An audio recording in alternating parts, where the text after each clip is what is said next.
Yo, what is up, everyone? As you can see, it's a little bit of a different opening than we normally do, and I can't do my partner's voice to uh, the way that he usually hits that high octane and delivers a fantastic open like he always does. I'm unable to do that because, well, I'm not my partner. He's great, but he's not here today, and I wanted to talk to you guys. I wanted to keep things going. I wanted to make sure that a show happened. I thought about not doing one because I was like, I don't want to do a show without John. This will be the first time, and this is episode 105, the first time that that's actually happening. So, welcome to a first in TM Dup history. But it's a little bit different. And I thought about not doing it, and then I said, "There's too much going on. There were too many questions. There were too many things on my mind." There were a lot of tweets that went out this week that really had me thinking, especially from ones that are people that frequent this chat. And I wanted to talk about these things. And I said, I'm going to bite the bullet. I'm going to do the show. I'm going to say my piece. I'm going to open up with some thoughts. And then I figured I could have some fun with the chat. I always love the chat. I love always interacting with you guys. And it seems like a good amount of you are here already. And I'm sure some more will filter in as well as we continue the therapy session that is this team. A little bit of house cleaning before I get into the entire spiel of my thoughts on the Mets at this moment with all that's going on, and Buck Showalter, Billy Eppler, Steve Cohen speaking today, all that good stuff. Okay. Got to say, shout out Premier Podcast Network. Shout out to them as they are the host of our audio version of the show. If you are here for the first time, please hit that thumbs up, hit the subscribe button. Make sure you do those things as it helps us with the algorithm. I'm doing my best to do what John does best. So please stick with me and let's have some fun today. But having said all that, there's some things that we have to get out in the open and to talk about. And it's crazy that I want to open up and say it's hard to go straight to negative, mainly because the team won last night. Nimmo hits 2 home runs. Lindor hits his 200th home run. David Peterson, of all people, puts on a show and actually gives us length from a starter, of all people. No one saw that coming. But there's a lot of questions that need to be asked. A lot of things that need to be brought into the open about this team in general. And I'm just going to flip over to the chat and see what's going on. I just want to say what's up to some people. I see Keith Blacknick's here. I see Shay's in here. What's up, guys? Jeff's here. David's here. What's up, Dave? We've been talking a lot lately. It's been good talking to you. So yeah, it seems like I got the approval of the chat, which is always a fun thing. I don't know if I like this one from Keith, since there was no Saplicata this week. Do we get Brandon Ibby? I do not ever, Keith, I love you. I do not ever want to be compared to Brandon Tierney, especially. Look, I used to love BT. I loved BT back in the day, and then something happened with him where he just decided to put out a bunch of shock things to try and get attention because he was on a bad show. But I digress. The New York Mets. Okay. Patty in NYC. I don't know if she's here yet. Maybe she'll jump in a little bit later. She put out a tweet to me this week where I put out after the the Sunday. I'm losing track of days with the summer. The debacle against the Phils and blowing that game, and the way the pitching was handled, the entire thing. And I put out a tweet and I said, this team stinks. This team is not good. And I was very upfront, and people know that who watch this show and the things I tweet out. I often give time. I preach patience, allow things to play out. We're more than enough past that time frame. There's so much that has gone on with this team, and I watch this team, and it's extremely blah. It's extremely blah to the point where it's hard to watch them. Yes, they won last night. I'm very happy they won last night because finally, shout out to Chris Ferraro, who's in the chat, who was at the game. Shout out to Aunt Rivera, who might frequent and come in at some point today. He was at the game. I'm glad you guys were able to watch a good baseball game. We've been deprived of those for all of June. It's been terrible. The June Swoon has been awful. Okay. But I said this team stunk. And I know a lot of you don't know me prior to the show, because the only version you've seen of me is the one that has been led by a Steve Cohen owned team. So I wanted to have patience. I wanted to have more of a glass half full approach because I was so negative with the Wilpons. I hated everything about them. I hated that we were a cheap franchise, that we were treated like the way Oakland is now, the way Kansas City operates when we were in New York. That always made me angry. Okay. So I was always the one ready for that shoe to drop. I wasn't willing to be open about much when it came to our Mets back then. I changed when Steve Cohen came on board. At this point, I know a lot of people want to say that this team might be, 2.0, the 2.0 version of the worst team that money can buy. Is it still early? I'm not saying that anymore. Is this a team that, in my opinion, should really look in the mirror and outside of a 20 plus, if they rattle off, 20 of 25, does that put them back into the hunt? Sure. Do I think this team can do that? I really don't. And I want to be wrong. I don't want to be wrong. I want to 1000% be wrong on that, but I just don't know if this team has it in them to put together a run. And it's upsetting to say because of everything that we thought about this team coming into the season and what we thought it might be, it's just not working. So we see Eduardo Escobar get dealt.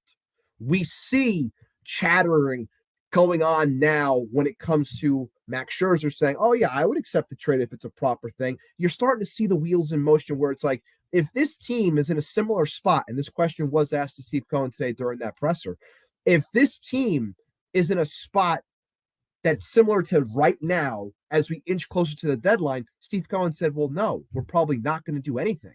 Why would I add to that? There's no point. And he's right. If you can sell pieces, and I know I've had some conversation with people on Twitter as well, if you can sell pieces, it would better this team in the long run. You can retool a little bit. You can get some fresh arms in the minors just to try and fill out. We talked about that last week, just trying to fill in pieces to better our minors because there's not much in the cupboard. There's nothing wrong with selling when you've spent this much money, because you can retool to the point where you have pieces people will be willing to buy. You can use your money. You can use said money to pay off contracts to try and get a better prospect in return. Now, do I think that these things and these types of players are going to restock the cupboards completely and we're going to be a dynasty moving forward? No, that's not how it works. But if you pay all of someone's contract and you take things on, you have a better shot of getting a solid player that might be able to help you. And that's what this team should be focusing on. Okay. There's so much more that I want to dive into, but I do want to look into the chat real quick just to see what is going on. And I see Carlos already saying heel Ibby is better than babyface Ibby. Carlos, I'm telling you right now, I have been a heel for a longer period of time in my life when it comes to the Mets as opposed to a babyface. This babyface run, like I said before, has only started since the Cohen era began. Okay. I just want to see if there's some thoughts that really stick out to me here. All right. Let's pull this. We got Shea right here. I think even if they do put on a run, the hole they're digging in seems so deep that's too little, too late situation. And you're right. You're right when you say that, because I look at it and I go, like, I think of last season and I think of the times where they fell short and it's like they missed out on the division by so few games. And you're like, oh, if things would have fell our way, during this stretch, or if we would have just won a couple of games in September, it would have changed. But with this team, they've dug themselves such a hole that even if they do go on a huge run, you're going to come back and you're going to say, man, if, God forbid something crazy did happen, you're like, oh, we missed the division by 3 games, as an example. It's like, I don't think that it's going to get to that point. I really don't. And I hate being the bearer of bad news, but I also know some people in here feel the same way that I do. And, I do wish this was an episode where John was here, but we'll cover it next week when he's back. Because I know he's a little tied up this week when it comes to Monster Jam and everything that's going on down in Nashville. So I know he's having a great time over there. Shout out to him, but we will make sure we pick up on this conversation when he comes back next week. Amidst hopefully some positive goings for our team by the time we record next week, but we'll see. But yeah, this is something I do wish that I could bounce off of him when it comes to where he is, because I did say last week, I did say to him, and he wasn't apprehensive to it. He was hoping what I said was wrong, and that if when we return to the topic of trading off pieces and getting rid of players, he hoped that I was wrong and it was something that we didn't have to talk about. And maybe we won't, but at the same time, and I'll throw it to the chat for some thoughts on this as well. Do you feel that this team would be in a better spot, assuming that they continue to play up and down baseball? Is this team better off looking into paying off the contracts for certain people to bring back a better prospect, to put names out there like Max Scherzer?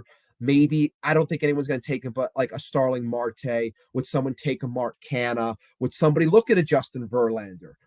Are you willing to put names like that out there to try and bring back some sort of youth, a piece that might be able to help to try and retool and allow things to play out the rest of this year, and then try to pick back up within next year, and then moving forward as we continue to try and establish some sustainability for this team, which has been lacking for so much. And I can see already Keith jumping in quickly saying, sell, sell, sell. I said the same thing after that debacle against Philly. That was just a god-awful game. And look, I've seen a lot of bad Mets games in my life. We all have. But just watching that one, my friends aren't here that I have in my Mets group chat. Rube and TJ, they come into the chat sometimes. But we were having our group chat, our group text. And when Walker came into that game, we're watching it. We're like, they're going to blow this game. Like, they're not going to win this game. And we said it, and then we literally broke down everything that was going to happen, and then it ended up happening. And it was a game that really made me sit there and go, it is a chore. Excuse me. It is a chore watching this team. It's so bad. And it's like, I feel bad saying that I was happy that they won last night, but at the same time, it's like you're not given enough consistency to the point where you're like, okay, maybe they can build, because it's like it's 2 steps forward, 3 steps back, 1 step forward, 2 steps back. It's just like there's no consistency, and it's from the players, it's from the team in general. It's very hard to watch. Okay, let's see what we can. So I want to go back here. Oh, a little bit of Joe Prano in the chat. What's up, Joe? Didn't want over the hill stars. Certainly don't want them when they're more. Okay, so clearly selling pieces any way we can. Okay, I love it. Thank you for joining, Joe. Good to talk to you again, my friend. See, we got Keith here saying, as we said last week, the it factor is just not there. It's 100% right. I've been saying, like, I'm watching this team and I'm comparing it to last year. And I know we did that a lot before the season started. A lot of the same pieces, trying to retool, capture that same magic. But something is just missing. Something is not there. And I have a hard time, and if you have thoughts on this, throw it into the chat. I have a hard time putting my finger on what it is. I think back to what Pedro said on MLB Network about the Mets a couple of weeks ago, before this whole debacle really even started. I look back into what he said, and he said this team was really lacking character. And I thought back on that, and I said he was right. Something was missing. But then I look at it and I go, you see the same players. You see a lot of similar players that were brought in that could provide what the players that went out provided. So then the question then becomes, is this team lacking from a presence standpoint, meaning what's being talked about within the clubhouse and the overall vibes there? Or is this just overall bad play because the pitching hasn't been good, because some of the hitters got a little bit older? You saw what happened with Escobar. Now he's gone. You see what's going on with Canha. He's there, but it's not as good as it once was. You're seeing things with these guys. You're seeing Starling Marte is a big example. You're seeing all of these things. So it makes you wonder, is it more focused on the player, or is it more focused on the overall vibe? I know an example that was brought up was what Boston went through a couple of years ago when it came to like the whole thing, when it came to like the fried chicken and the beer and the whole aura of that clubhouse. Not saying that's what's going on here, but something similar in terms of, does this team need to be shooken up to the point where, let's bring in some younger blood. Let's bring in some new people. Let's bring in a new voice.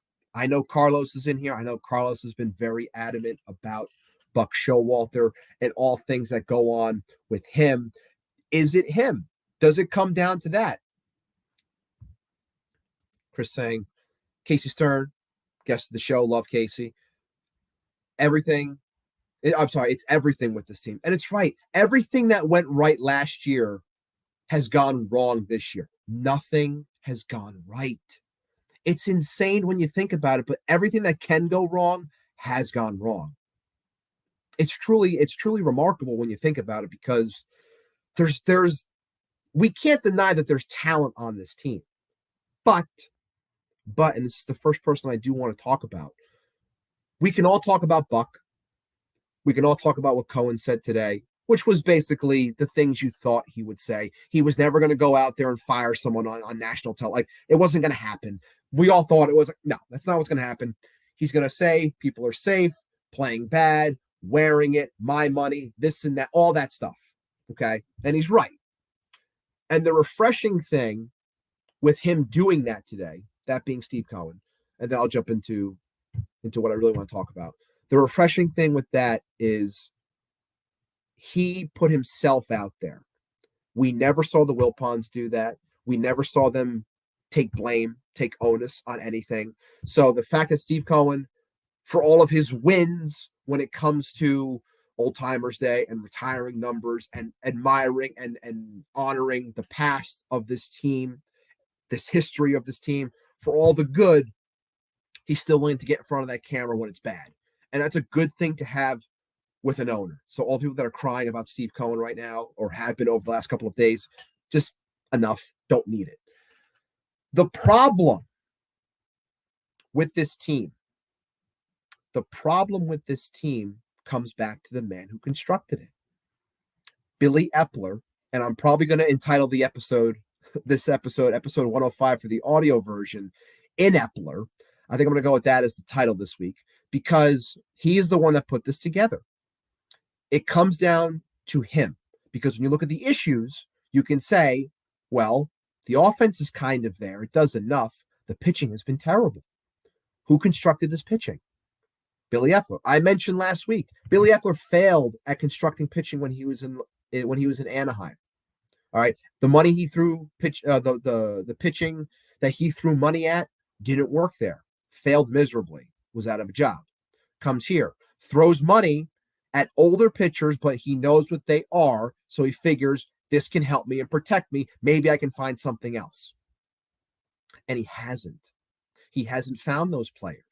I've talked about the Zach Eflins, the Nate Eovaldi's. I've talked about letting Chris Bassett go. I've talked about, the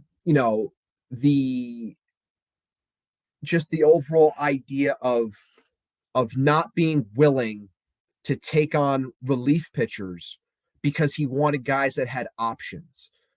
That's looking at it and saying, I have enough in my pen, so I want to just be able to shuttle back and forth guys between the minors, when in reality, and even before Edwin went down, this team needed more, because we said from Jump Street, when you construct an older team, a veteran-laden team, a 38-year-old and 40-year-old are fronting your rotation, specifically during the dog days of the summer and a marathon of a baseball season. You have to protect them. There are going to be times where they go 5-6 innings. You're lucky sometimes if they go 7 or 8, but you don't want to do that often, because you want to save those bullets. So you go into it with a loaded bullpen, because you know you're going to be using it often. Did I think this bullpen would be used as much as it has? No, I didn't. But at the same time, I still sat here and said I wanted Andrew Chafin. I sat here and said I wanted Matt Moore. I wanted guys that were proven, that can provide length if needed, that can provide innings when needed, and to give other players that are in this bullpen better roles, not overuse them, not using Drew Smith as a high leverage reliever, not doing all of these things that we've been doing, because we are we are at the end of June, going into the beginning of July. And I said it last week and the week prior. This bullpen is fried. It is fried. It is well done. And it's to the point now where this team is so out of it, even if you brought in someone that you think can help, bringing in two arms here, it's like, is there even a point? Is there a point? I want to shave for like 3 years now. We all did. He was always the name on the tip of everyone's tongue. And guess what he's doing? He's kicking ass over in Arizona. He's kicking ass, you know? And when it comes to how this team is built, and I'll get more into that in a second, you're seeing something in baseball this year specifically. What is the common theme? And I'll throw it to the chat.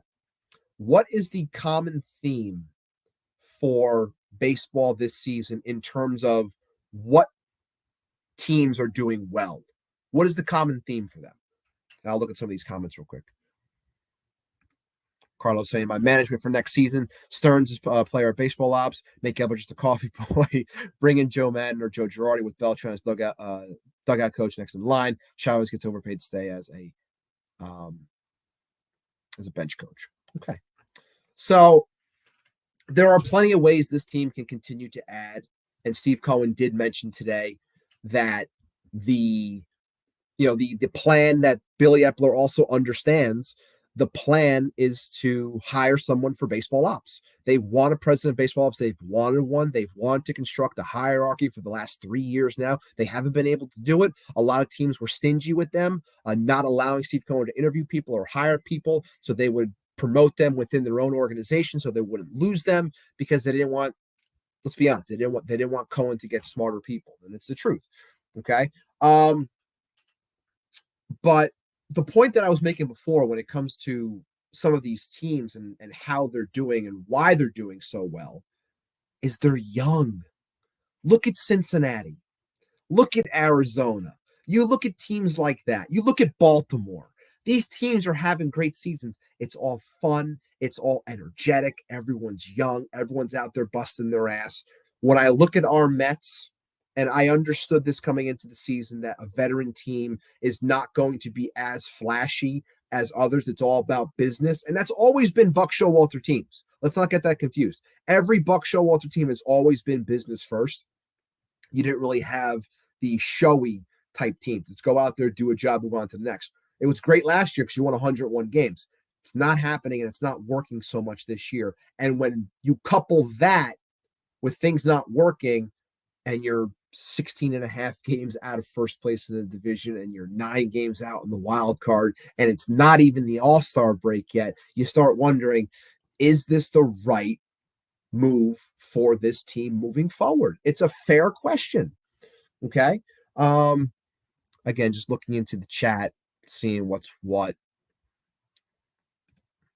I wanted to read this one from Shay real quick. The team is mentally done. I mean, they score 1 run or 8 runs and they are losing.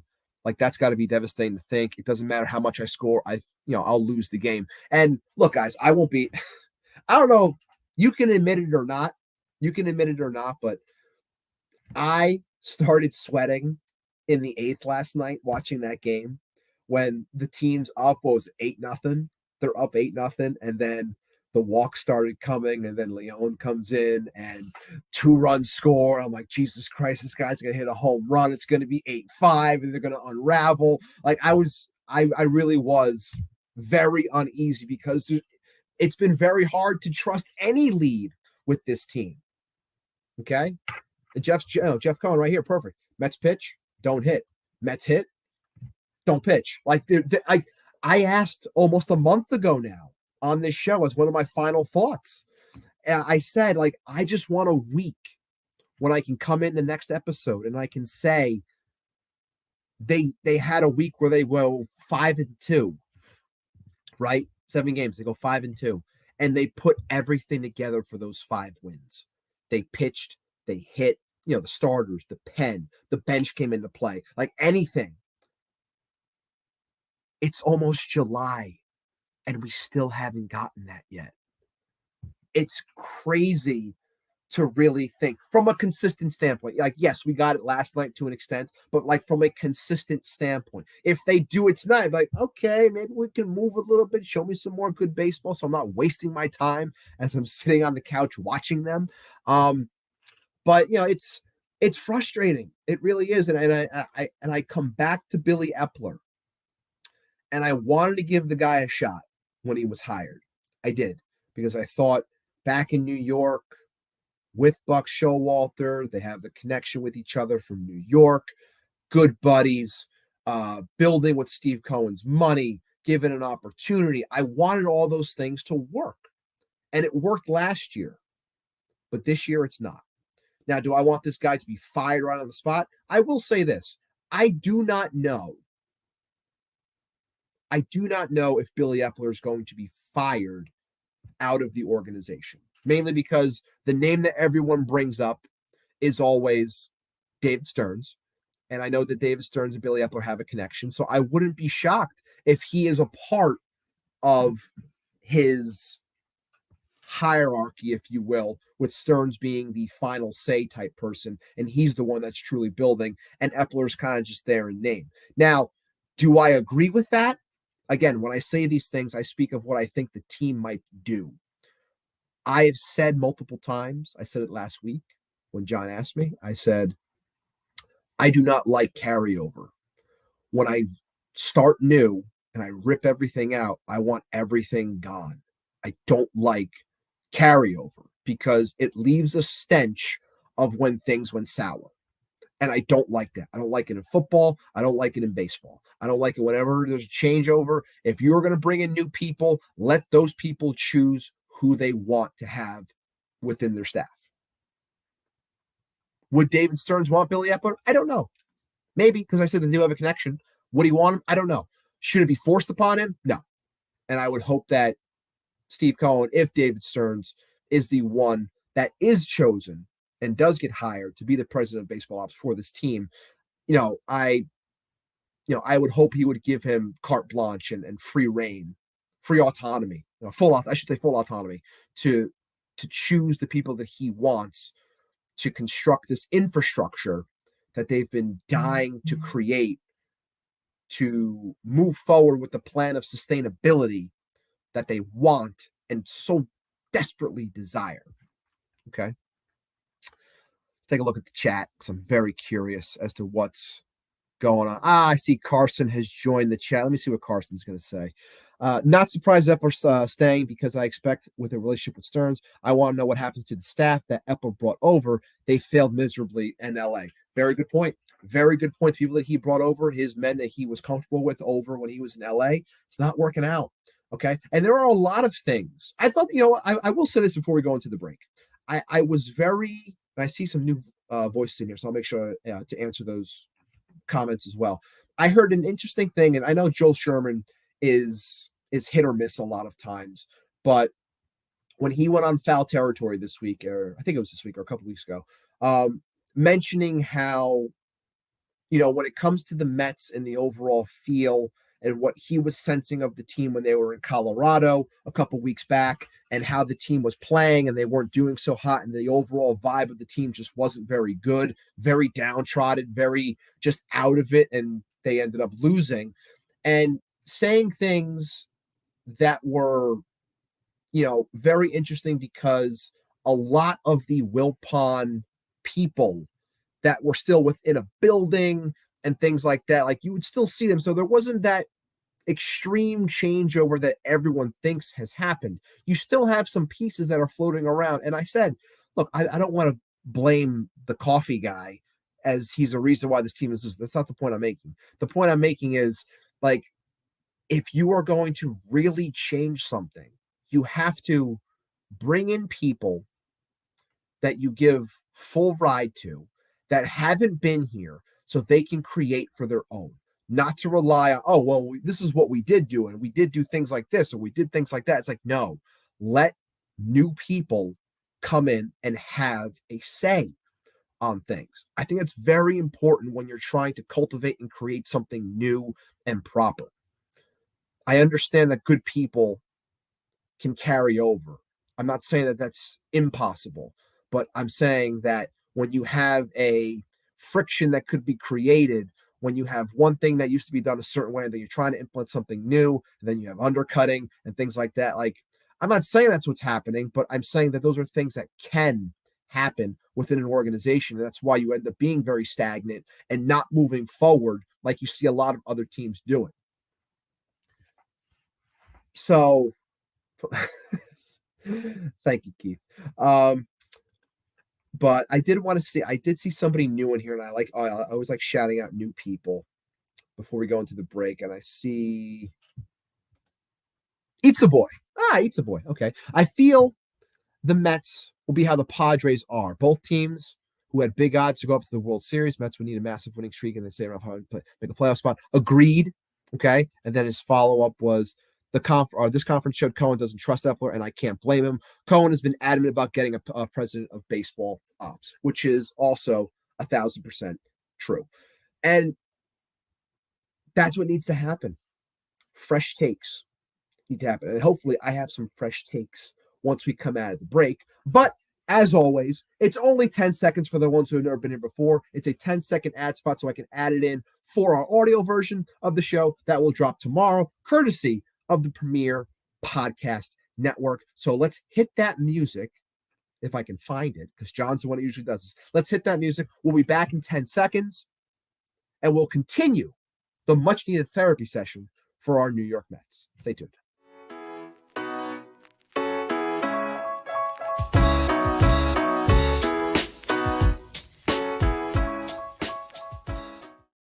And we are back, just like that. Man, it really does go pretty quick. Don't mind me, because usually John is the one talking while I'm setting things up, but I have to make sure I keep my markers proper when it comes to the ads and things of that nature for the audio version of the show. But it is I, Matt Ibby Ibanez, co-host of Till Mets Do Us Part. Welcome. If you're here for the first time, make sure you hit that thumbs up, hit that subscribe button. Make sure you're turning on notifications. It helps with the algorithm. We are trying our best to continue our growth of this YouTube channel. Obviously the overall goal is to hit 1,000 subscribers while hitting 4,000 view hours. We're halfway to our views, which is great. We're at 2,000 right about now, and we are slowly but surely gaining subs here and there. We're still waiting for that big boom, so hopefully things can continue and we can reach those different spots within this algorithm so we can show up on the more popular videos, the Wardys of the world, the Carsons of the world over at Mets Weekly Pod, show up within that algorithm so we can get a little bit more love when it comes to the channel. But having said that, and I'll start things off real quick with what Shay said. Let's get to some good stuff first before we go back into the bad. Best news of the week. I don't care if he's a former Met. Congrats to Eduardo Escobar on U.S. citizenship. Fogo power.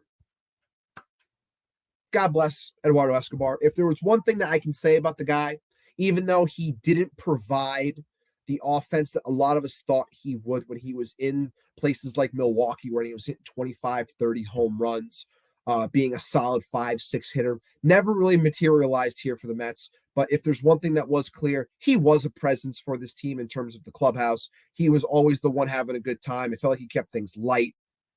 Very likable guy. And the fact that Steve Cohen puts out a tweet congratulating and how much it meant for Eduardo to gain his U.S. citizenship, that's always a great thing. It's very hard. I would guarantee that a lot of people that are U.S. citizens wouldn't even be able to pass that U.S. citizenship test.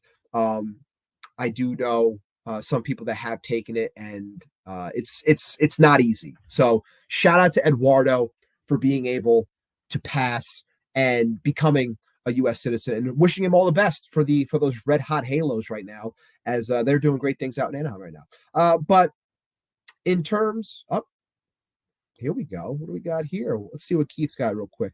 Hey, Ibby, set a goal for subs numbers next week, and I'll give you guys to give away a ticket to lunch with Howie Road.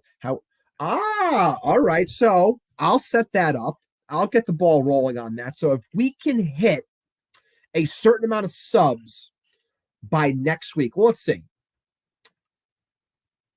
We're at 316 right now. I'll think of a number. I won't put anything out there right now. But if we get upwards of over 400, if we push towards 5, I can definitely do. I can figure something out, and I can definitely post something along those lines where the winner, by the choosing, if we hit that number, we'll get tickets to a lunch, courtesy of the QBC and Keith Blacknick, that I will be hosting, and I will be able to chat up Howie Rose, talk with some of you because I know some of you in the chat are going to be attending. I can't wait to say hello to you guys, take a picture, say what's up.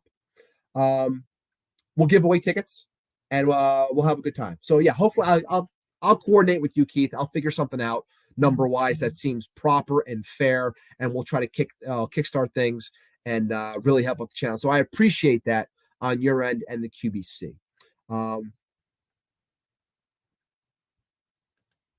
What do we got here? Ibby, how about you change the spots of all the music and graphics buttons, and we'll make it fun watching John figure.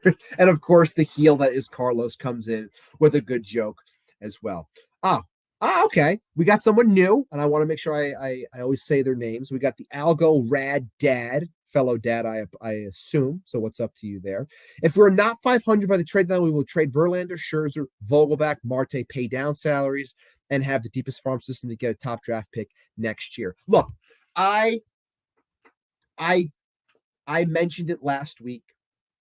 And I wasn't saying it tongue in cheek. Like, that's the way I really felt about the team. Like, I really wanted to just come out and say it, but I wanted to give one more week. I just want to be like, dude, this team isn't good. We should sell pieces, sell whatever you can. And shout out to Toby Cookland, that Met guy on Twitter. I always mention his name on here because he always brings up good stuff. And when I posted that the team should sell after that Philly game, his response to me was, it's a lot easier said than done because you don't want Eppler to have his hands on things. And I get that to an extent, but I was more so talking along the lines of, selling the pieces that will not be here, even if somebody knew was brought in. So, if someone's willing to take a Mark Canha and you can get a C prospect arm, do it. If you can sell Starling Marte, and I don't think anyone's taking him, but if you could sell Starling Marte in the remaining 2 years of his deal, as he looks a lot older and he's not as fleet of foot in the outfield anymore. He has a lot of steals, but he's not looking that sharp in the outfield. Looks kind of lost lately. If you could get something for those guys, then sell it. If you could get something for Max Scherzer, and you might say, well, you don't want Billy Eppler trying to trade for prospects because, Max Scherzer might be able to get something back. Well, guess what? The next guy who comes in isn't going to get that much more for an older Max Scherzer. There are a lot of teams right now, Baltimore, Cincinnati, the Dodgers, teams that could use a veteran presence like Max Scherzer that are trying to make a push for October. He fits in a lot of spots. There is no reason why, if this team continues the way that it's going, to not pick up the phone and say, hey, Cincinnati, hey, Baltimore, hey, LA, we will pay the entire contract. We'll give you all the money. Just give us a solid prospect in return. We'll take care of the cash. Give us a better prospect. Are there limitations to that? Sure. Do I think you're going to get a top flight prospect for Max Scherzer right now? I do not. Even if you pay the money, I do not. Like, I don't know if any of you guys subscribe to The Athletic, but when I see people, like, it might have been Jim Bowden, putting out articles and saying, oh, well, if the Mets pay all of Max Scherzer's contract and send him to Cincinnati, they'll be able to get Christian Encarnacion Strand. And for those of you who don't know who that is, Christian Encarnacion Strand is a phenomenal power hitter to the likes of a Pete Alonso type of power, who's absolutely killing it right now in AAA. It's just that the Reds are so stacked at all the positions, they haven't been able to call him up yet. But do I think that team is going to give up that player for Max Scherzer? No, I don't. So I think a lot of people have these ideas of grandeur that they're going to get this top flight, top 10 prospect, and it's not going to happen. You might get something solid, but nothing crazy along those lines. And I want to make sure I hit Carson here because I love when I get his input on things. So Carson saying it looks exactly like an Eppler ran team like he had in LA, aging vets on a top-heavy roster, failing to expand young pitching, outdated philosophy, lack of managing assets, mishandling prospects' clocks, etc. And look, everything that was said, I'm going to leave that one up. Everything that was just said right there is 100% spot on. And those of you that aren't watching Carson and his crew over on Mets Weekly, Mets Pod Weekly, go over to their channel. Make sure you sub their stuff. They're putting out a lot of great content, especially with the trade deadline and all these ideas floating around. I watched one of the recent ones when it talks about what pieces might be able to be sent out. The Tommy Phams of the world. That was a good piece that you guys had. So make sure you're checking out their stuff and giving them some love as well. But it's weird.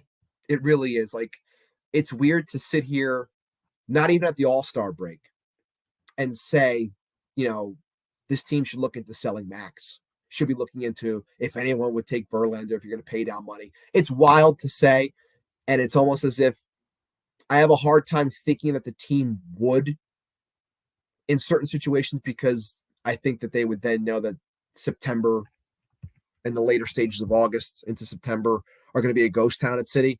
But if it's the right thing to do for a franchise, just do it. Like, don't mess around with a Band-Aid. Just rip it off. Like, the longer you pull on it, if there's some hair on it and you pull it and you're just like, this hurts, just rip it off. Just do it. And this isn't me giving up on the season. This isn't me saying it's over, whatever. I do think you can retool to an extent. But if you have an opportunity to sell pieces that can help this team moving forward, you have to do it. And I know that goes back on the whole thing of, are you going to trust Eppler to do these things? He's the person that's here right now, and it can't stop you from trying to better them moving forward. If he tries to do something that is going to affect this team's future because he thinks he's playing, if he thinks he's, trying to basically make a trade to save his career, save his job, that's when a Steve Cohen can jump in and say, no. And I think you saw that in the press conference today when he said, when the question was asked, hey, Steve, if this team is around where they are right now come the deadline, are you going to be a buyer to try and get better? And he said, no. If anything, we won't do anything. There's no point in giving something up. That, to me, speaks volumes, because it's saying right then and there, I'm not going to allow someone to sell pieces off because they think it's going to, get them a promotion within this organization or save their jobs. I don't think that would be the case. I think that someone would step in. So if you can get something for the aging vets, the ones that might be able to pull back something to just put something of potential value within this organization, specifically from the pitching side or outfielder side. This team has no outfielders either in the farm system. There's nobody. I don't know if Carson's still in here, but he had mentioned the name in one of his videos. I don't even know who the hell the guy was. He said that we were basically one injury away from X player's name being said, coming up and playing for this team. And I was like, I don't even know who the hell this guy is. Carlos saying, no, Ibby, it's not giving up. It's making the best of a bad situation. I've always said, when it comes to this team, and when Cohen came in specifically, I said, all I want is a plan. All I've ever wanted as a fan was, yes, consistency, that sustainability factor, because I wanted to have a team that was similar to the Yankees or what the Dodgers became, or the Red Sox for a long period of time. Like, big market team, I just wanted to be someone that was in the hunt every year. It's always it's all I've ever wanted. I think it's what we all want. It's just consistency. But all I ever wanted was just a plan in place, people that could be trusted within the organization to make these calls and build something special. That's all I've ever wanted. And do I think we're there? I don't. I think a lot of questions still need to be asked and answered. And I don't even know if the people that should be doing those things are even within the organization yet. I think it's saying a lot that Billy Eppler is saying the things that he's saying at pressers, somewhat wearing that he's, I think he said, like, oh yeah, I constructed this team, I did this, but I don't expect the guy to go out there and say, yeah, this is all my fault, because nobody usually does that. It was good to see Cohen wear it a little bit today, but the fact that you have people that are not willing to wear it, and this is going to be a segue into my next thing. When you don't have people that are willing to wear mistakes, that wears on me as a fan. And when I see someone like Brett Beatty take it upon himself to go in front of a New York media with 20 people in front of his locker, knowing that that double clutch ball probably did cost the game. It changed the entire trajectory of that Phillies game. But he goes in there and he says, you know what? That was on me. That was my fault. I double clutched the ball. I couldn't get it out. Bad throw. That's on me. That's a tailor-made double play. Should have been made. That is a player, a young player, taking the brunt of something.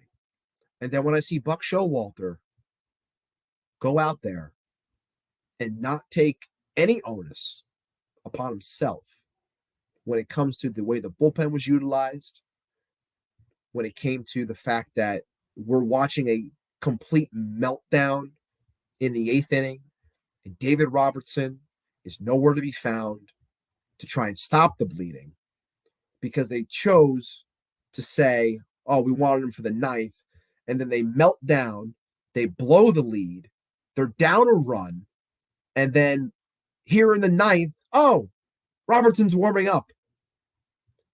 Why? Why was he not warming up prior? Why are you not going to wear that in the postgame and say, I screwed up? I fucked up on that one. That one's on me. You won't even wear it.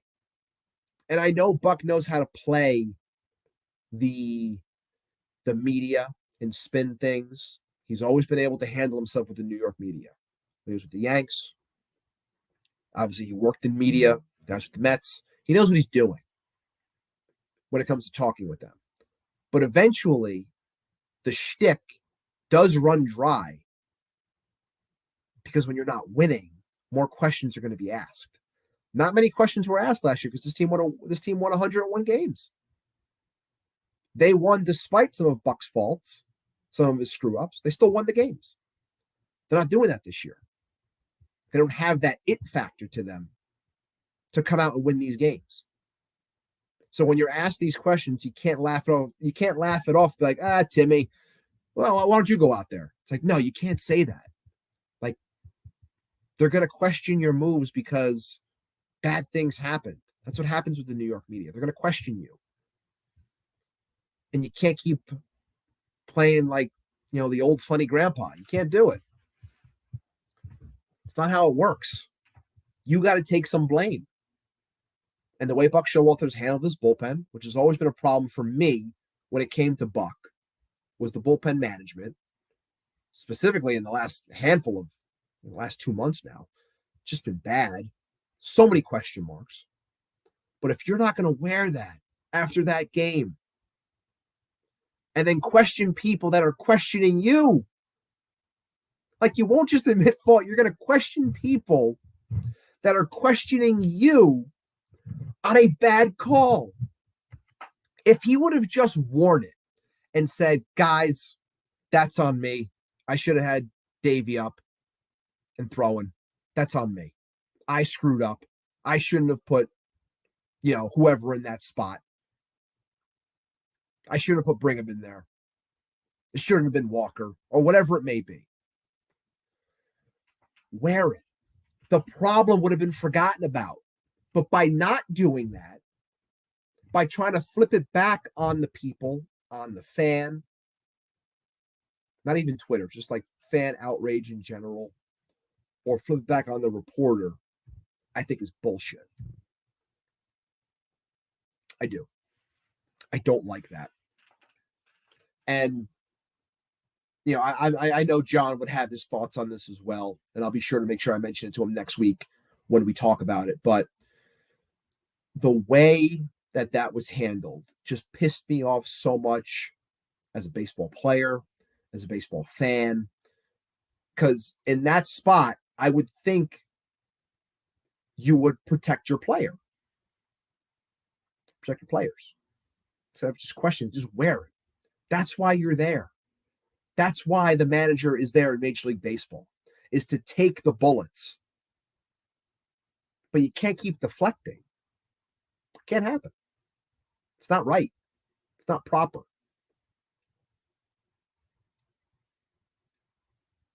It's frustrating. It's frustrating to watch. It's frustrating to watch because, like I just said, I watched, and you guys watched a great game last night. Chris and Ant saw a great game last night. Can they do it again? It's a simple question. Can they go out there and put together another good game? Or are they going to fall back into what they always do? And that's not me being a pessimist. That's just me telling you what I've seen from this team for the season. It's the vibes that they're giving off to me. They're killing me because where is it? They're killing me because I don't know if I'm gonna be able to wear this hat again. And I love my hats. My good vibes hat. I don't know what I'm gonna be wearing this hat again. Because the vibes are not good. Overall, last night was great because they won, but overall, the vibes have not been good. Let's take a look at the chat. So I'm very curious as to some things that are being said. Carlos, Daniel Vogelback is still on this roster. Eppler's never going to accept his mistakes. Carlos liking the things that I'm saying. I appreciate you, Carlos. Douglas Barnes, who said something hilarious, and I will bring it up because I have to, because I know John will watch. Buck is the figurehead of BS analytics. Buck takes orders. Doesn't he get to be accountable for making bad decisions because he screwed up? He gets told who he can use, up, downs, and all. I've said that for the longest time. I have. I've said for the longest time that I've always felt that in new baseball, managers are just there to be able to handle media, which again brings me back to my part of Buck needed to handle the media and he chose not to. He chose to deflect and turn it back on them, even though they're going to keep coming at you, but he chose not to handle it in the proper way. But I'm with you, Douglas. I do feel that outside of, at this rate, one manager. I love Terry Francona. I think he's the best manager and has been for the longest time. That's my guy. I love Tito. I think he's like the only manager that might, and I'm saying might, I think he's the only manager that might have some say when it comes to things. Otherwise, I think every single manager is just a yes man. Things are put on their desk. This is what you're working with. These are the guys. These are the situations. The analytics say this, do that. I do believe that. Now, are there times where, maybe an in-house call can be made within a dugout saying, I'm going to bring in this person, I'm going to do this, I'm going to do that? Maybe. I don't want to sit here and talk in absolutes because I don't know. I'm just saying that's the way I feel because of how baseball has become. So it wouldn't shock me. But I do not know 100%, so I'm not going to speak as though I do. The worst part of all this is that it's clear the players don't give an F. How do we have players on 2-month-long slumps? Live in the stadium if you need. Start performing record. Look, it's, again, it comes back to that whole character, caring factor. John's mentioned before multiple times on the show, and it's easy to call a team listless when they're in a slump because it looks like nobody cares, even though you're constantly trying, which brings me to another point. I have heard Justin Verlander. I have heard Francisco Lindor. I've heard Pete Alonso. I've heard Jeff McNeil. I've heard Max Scherzer. I've heard plenty of Mets players, but really the big-time vets. And I've heard Verlander say it the most. I've heard them constantly say, this isn't where we thought we would be. It's not going the way we thought it would. But rest assured, everyone's busting their ass in here and working hard every single day. And I am not in that clubhouse. I do not know. But when I constantly hear that over and over and over again, I would think at some point consistency would breed from that. I would think that when you say you're busting your ass over and over and over again, that hard work is going to lead to some success. Because, look, there's ebbs and flows to everything. We know that. Okay. But when you're going to tell me you're busting your ass so much and then I'm not seeing the returns, it makes me question, are you? I don't want to sit here and say that these guys aren't working, but I'm saying it's not coming across on the screen. I know everybody works to an extent. I know that. But it's not coming across the way that it's being said that it is to, the way that it's happening, the way it's being described to us. That's not the way it's coming across on the screen. Because a lot of times I see a team that goes out there and after the first inning, I can tell you right then and there if they're going to win or lose. That's the way it's gone. That's the way the season has gone. You could tell from a very, very early point in the game if this team is going to win a game or not.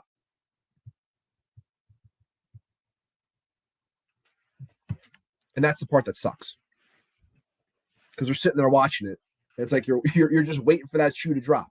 We've always said that expression on this show that we're trying to get away from when it comes to our Mets. But this season, it's creeped back in. And that's unfortunate. And I hate it. I fucking hate it so much. I really do. Because it allows for bullshit like Brandon Tierney questioning things and putting more stupid things out there, or Tiki Barber feeds into the Frank Flemings of the world, feeds into negative Evan Roberts, feeds into all this nonsense to continue this narrative of what the New York Mets are forever going to be. And that's the part that I hate.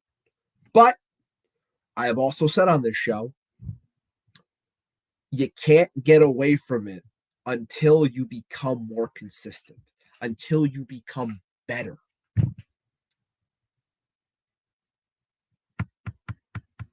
And this team has taken a big step back. A comp that I can make, and I don't have the numbers in front of me right now, but we were all shocked a couple of years ago when the Giants went out there and won whatever it was, 101 something games, 100 plus games, and they beat their Vegas odds by like 30 games. Like, it was unheard of. Then they came back to earth the following season. The Mets, it wasn't that big of a jump in terms of, the over-under, but still, like, we're kind of seeing this team is on the cusp of being 30 games worse than what they were last season, while returning a majority of the team. It's unheard of things, but it's also on Eppler for believing that it was proper to trust the likes of a David Peterson and Tyler McGill to take on the risk of older pitchers like Verlander, like Quintana, and thinking that there weren't going to be hiccups, and not planning for those hiccups with older players, playing a sport that is violent in terms of your arm isn't supposed to be going in that direction anyway, to not be prepared for what could be the worst case scenario. That's on the guy that constructs the roster. And that man is Billy Eppler. And that's the truth. And it's good to say these things. It's good to say these things because I came into this episode today. I didn't really have a format. I basically turned the camera on and I said, I'm just going to go. I'm just going to go and we're going to see what happens and what comes out. And it wasn't really broken up. It was a little scattered, but I love the conversation that we're having here. I love the back and forth that I'm reading. And I'll go back and I'll read this chat in full too, because I'm very curious on some of the thoughts. Okay, I'm going to go back here, see what Carlos says. Players are human. Players also get frustrated. When you're in that dugout and Sunday night against Philadelphia, it happens, and it keeps happening. You're just going to lose faith in the plan. Very true.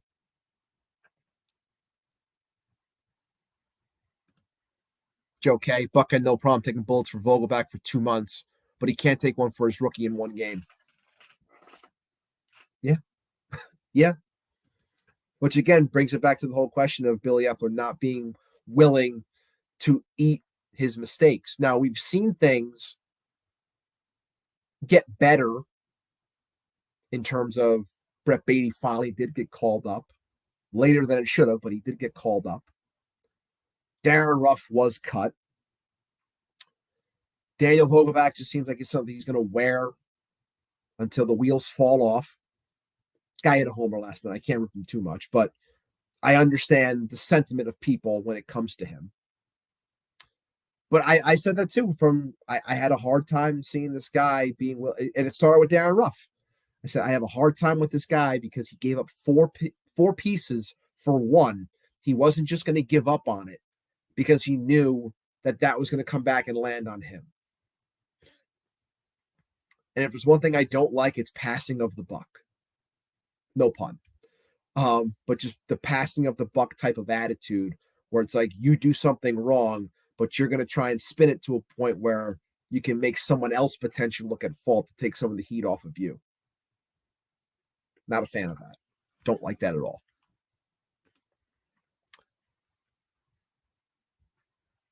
It hurts so much, man. I haven't watched a game since the beginning of May. This sucks. Our excuses were the Wilpons, the Wilsons. Of course, the Wilsons coming back again for till Mets do us part. The Wilpons was we don't spend. If we had an owner that cared, we could win. Now we have that. So it's like you can have all the money in the world. We do. We have all the money in the world. But you can still spend money improperly. Now, was all money spent improperly in this case? No. I wanted Edwin Diaz. I wanted Brandon Nimmo. I understood the thought process behind Verlander. Guys' contracts go up, arbitration, things along those lines. Is it the end all with this roster? It's not working. Not working. But yeah, it sucks nonetheless. You know, you can spend all the money you want, but you got to spend it on the right people. And the right people are often the people that are inside those offices constructing the team. Because no matter what, players have to play. They have to go out and they have to perform. But you have to have the right players because based off of their performances, that's what's going to dictate whether you win or lose. And that's on you as a general manager. You're the one that puts the entire thing together. So I can blame Buck for things. I could blame Eppler easier. I think it's on him. A lot of it is on him. Jump back into the comments. Carlos, we have taken a step back, Ibby. But that's why right now is so important. The moves we make and don't make can help or negatively affect next season. We have to be smart. It's not giving up. 100% true. 100% true on that one. I do not disagree at all.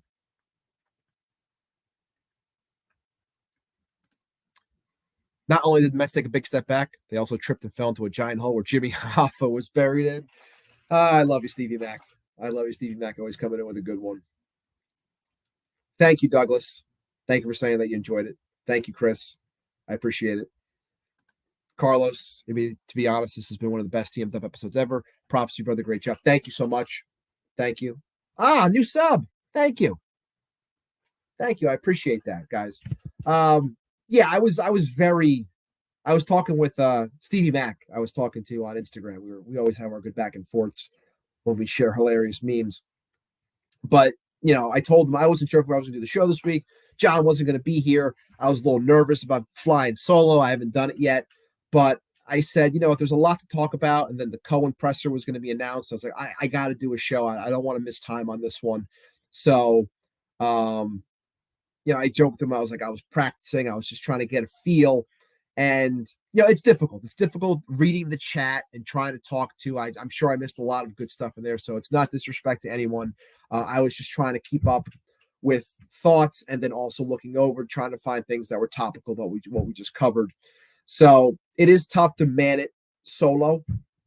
That's why I love when John's here, so I can work the chat, see things. He can see things as well while I'm talking and he's talking.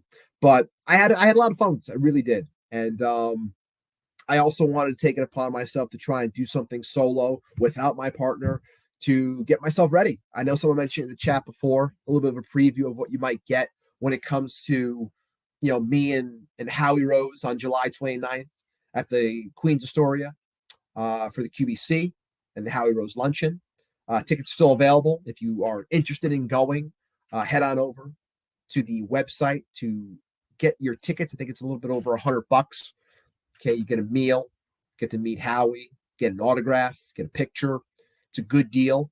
So if you're interested in that, make sure you head on over to the QBC website and fill out all the required things that you need to attend the show.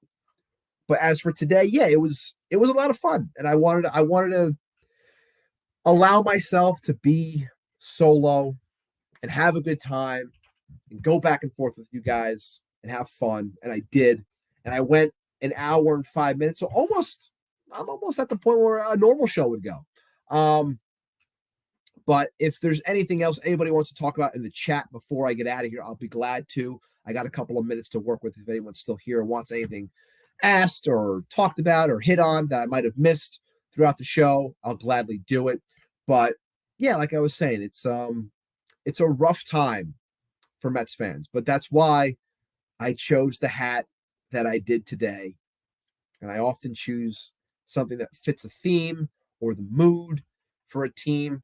And as dark as June has been for this team, as it continues to spiral,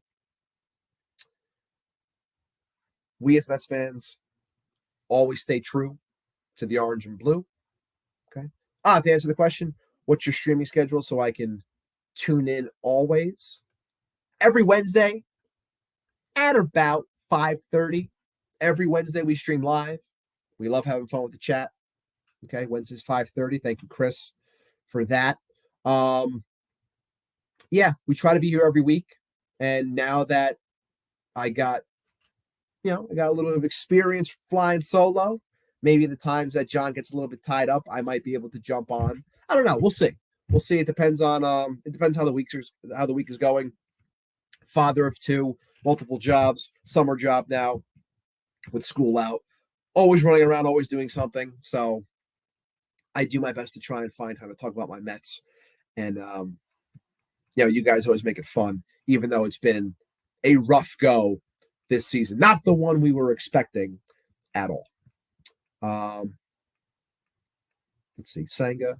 Sorry, we got Senga tonight. Hopefully that ghost fork is dancing.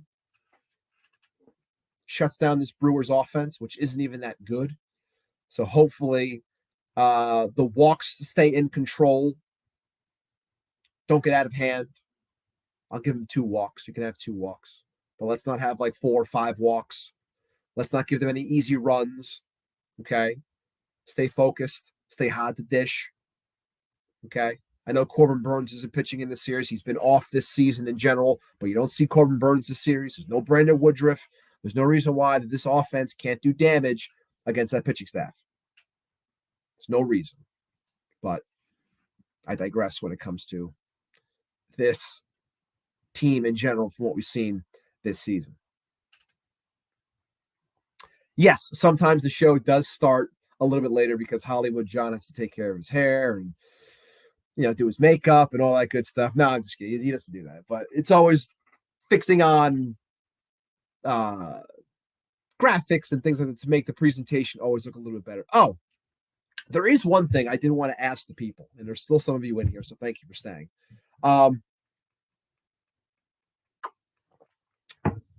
I have often checked on Twitter, and I'm curious.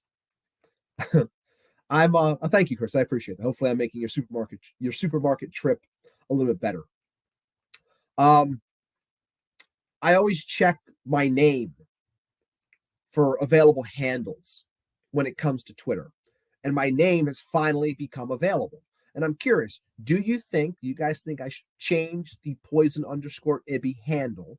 And Matt Ibanez, which is my name, is finally available. Should I change it to that? It's finally there. I've always thought about it. I wanted to do it, but I wasn't sure if I wanted to.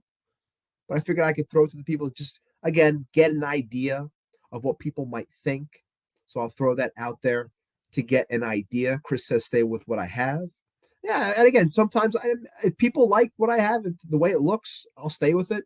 But I'm always curious on things and switching things up. Okay, yeah. So I guess Carl's saying stay with it. Look, I wanted to ask because I interact with you. Yeah, I get. Yeah, it is by. I mean, maybe I'll do it. I still don't know. I've known this for a couple of weeks at this point, and I haven't done anything. Um, how, oh, Douglas, I gotta laugh because I'll make sure I put it on here. Because when I posted that I was doing the show solo today, I did laugh at your comment by saying, "Oh, that means I can finally listen with the volume turned up." And I'll make sure I relay that one to John because I'm sure he'll get a good laugh out of that one because we do love a good razzing like that. But I did laugh at that, so thank you for that. Especially when I was a little nervous at the beginning of the show. So thank you so much for that good laugh, and it won't go forgotten because I'll make sure John gets the message. But having said all that, an hour and 11 minutes in. Thank you so much, guys. I'm going to hop out of here. I had a lot of fun. Shout out to the Premier Podcast Network, as always, taking care of us from the audio side. Make sure, again, if you're still here and you haven't, hit the thumbs up, hit the like, subscribe to the channel, turn on notifications. It helps with the algorithm. We're trying our best to continue to build this page. Like I said before, if you weren't here when Keith mentioned it, we're going to do a giveaway. I'll make sure to give away 2 tickets to the Howie Rose Luncheon presented by the QBC, July 29th at the Astoria in Queens. I will be hosting that. If we hit a certain number, I'll make sure to post all the information once I figure out what that number is. We'll give away some tickets, and I'll be able to see you guys, hang out with Howie, have a good time, have a good meal, then maybe watch the Mets afterwards. We'll see what's what. But having said all that, thank you so much, everyone, for listening today, seeing me, seeing my mug. If you're watching on YouTube, thank you so much. I appreciate it. Again, make sure you hit that thumbs up. All of you that are listening, thank you again as well. It was a blast. I had fun, and I'm proud of how it came out. So once again, thank you guys. Have a great night. Let's go Mets, and let's hope that when we hit record next week, when me and John are back, episode 106, we're talking in a little bit of a more positive light. But today, ultimate therapy session, everything that needed to be said on my end was said, and I'll make sure we get John's point of view next week when he comes back. Having said all that, have a great night, everyone. Again, let's go Mets. I'll see you.